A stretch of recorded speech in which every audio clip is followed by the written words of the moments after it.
Here you stand in your physical body, sifting and sorting, doing step one so effectively, as individuals and as collective consciousness. And the evolution of all species is about exactly that. Contrast inspires you to want more. So source becomes vibrationally a part of what you have become, and establishes a vibrational frequency that you can never separate yourself from.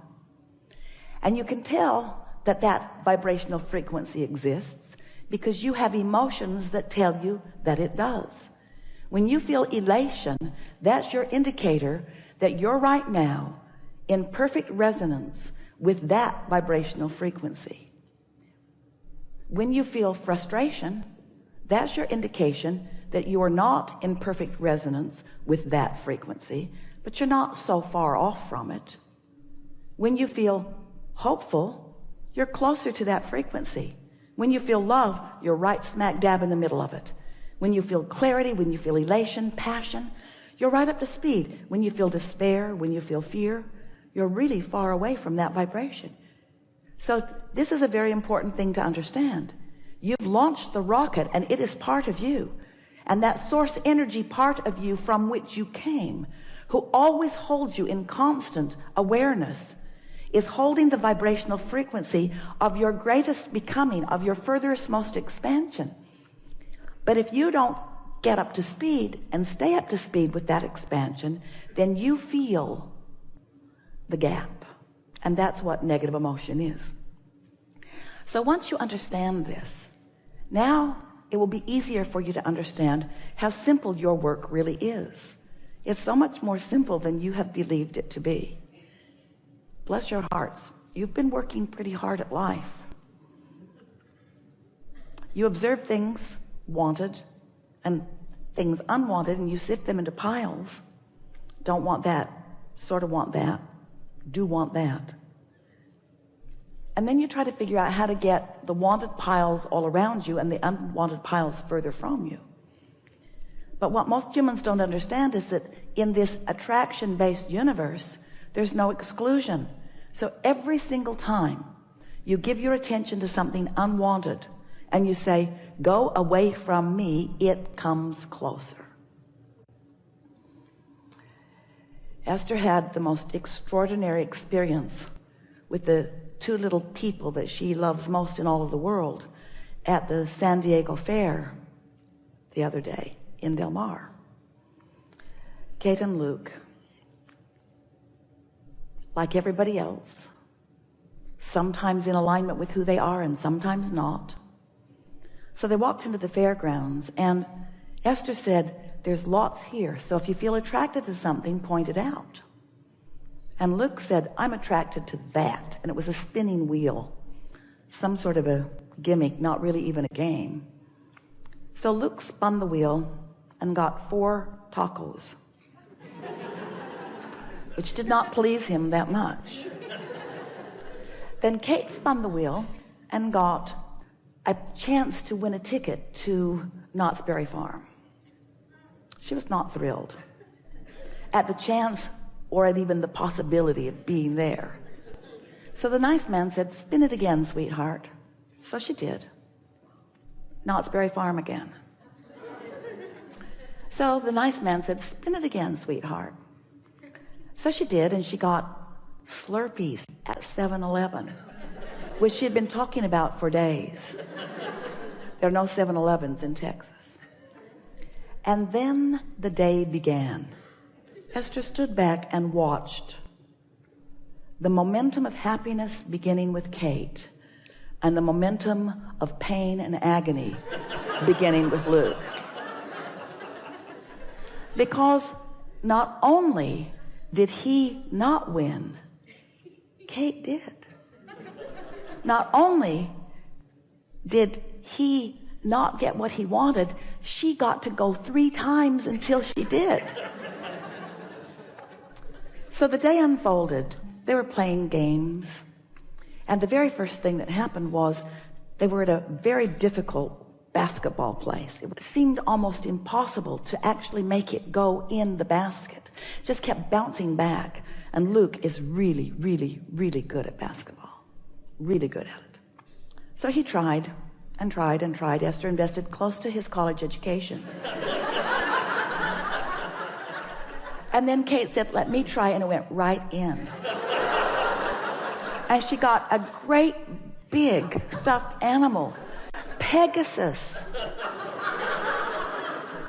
It was a girl's dream. And Esther looked at Kate, who was not touching the floor, and then she looked over at Luke, who was hanging his head.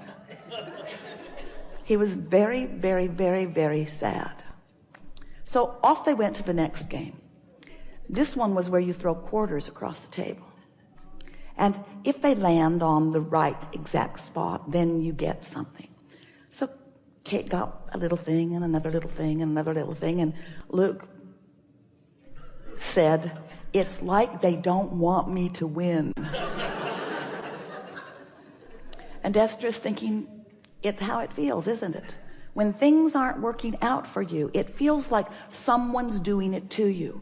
Because when you want something and it's not coming, it doesn't seem possible that you would do it to yourself, because you want this thing that you want.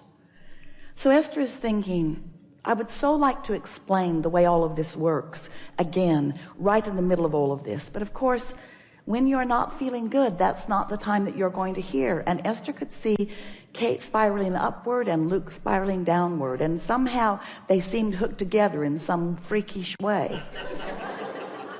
And so then there was the water game.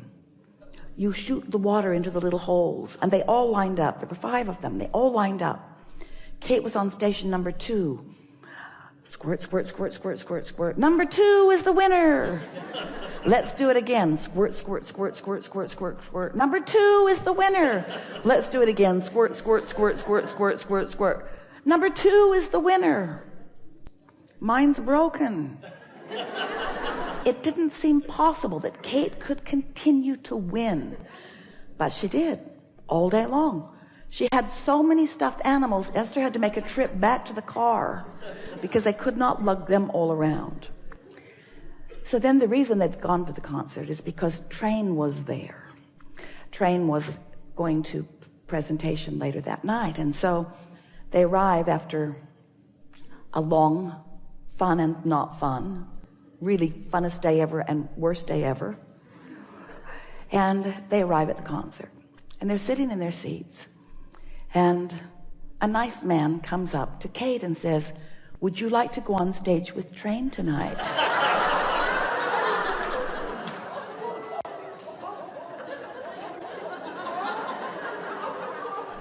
And right before that, while they were eating dinner, Luke had said that he knew the words to the Train songs and that Mermaid was his favorite.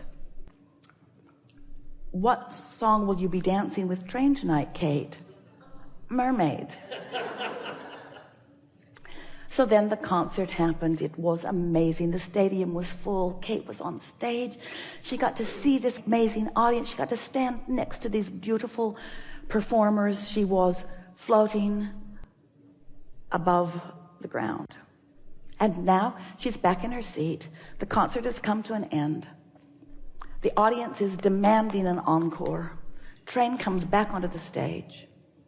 The lead singer has 3 t-shirts. He throws them into the audience, and guess who got one of them? Kate. And so as they were walking out of the stadium, Kate puts her hand in Esther's hand, and they are both floating above the ground. And Esther said, that's the way it works, sweetie.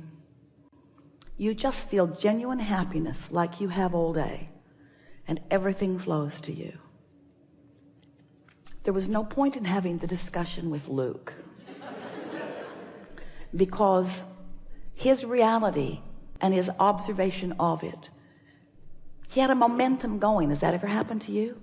Have you ever had a momentum going where no matter how hard you try, how good you are, how clever you are, how genuinely good you really are, still things are not working out for you? And Esther came away from that experience enlivened like never before, because she understands law of attraction. She knows for sure about momentum. She knows about point of attraction because that's what we're talking about all day, every day. She knows that the way you feel is your indicator of what you've got going on vibrationally. And she knows that you have reasonable control over what you've got going on vibrationally.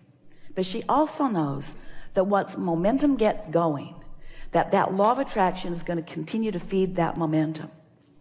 We've been talking about this momentum for a while. And Esther has been practicing this feeling of getting on that high flying disc. We've been talking to you about this vortex that is spinning. And now we're wanting to say to you that this vortex is spinning in this high flying, high frequency, non-resistance, and that you've got to be up to speed with that. Because when you're up to speed with that, what's in that vortex flows easily into your experience. But when you're down here in despair or in injustice or in unfairness or in fear, when you're in desperation, you are so far from the frequency of that even though that is making its way to you, it cannot come into your experience. You've got to control your frequency. And so we've been saying lately that the best way to maintain that high-flying frequency is first to understand that it exists, next to understand that you can accomplish it, next to pay attention when you find it, next to pay attention when you find it and to do your best to milk it, to keep the momentum going. We've been telling you a story for a while that sometimes it sounds to us like you are saying, Abraham, I've jumped out of an airplane and I have no parachute. What do you suggest that I do? And we say, hang on, it will be over in a little while. Because once that momentum gets going, there is not an action that you're going to take that is going to do anything about it. And that's sort of what Esther wanted to say to Luke all day long. Hang on, it'll be over in a little while. Because eventually you'll get a good night's sleep. Eventually something will happen to stop this momentum. And because it is not naturally who you are, it will not continue. But what happens with so many of you is when it starts going wrong, that's when you begin to apply your effort. But you're applying effort in the midst of momentum that's already gone wrong. And in the midst of the momentum that's already gone wrong, in this attraction-based universe where there is no exclusion, every time you shout no at something, the universe says, here's more of it. And that was exactly what Esther witnessed with these darling children. They were both getting more and more and more of the momentum that they had established.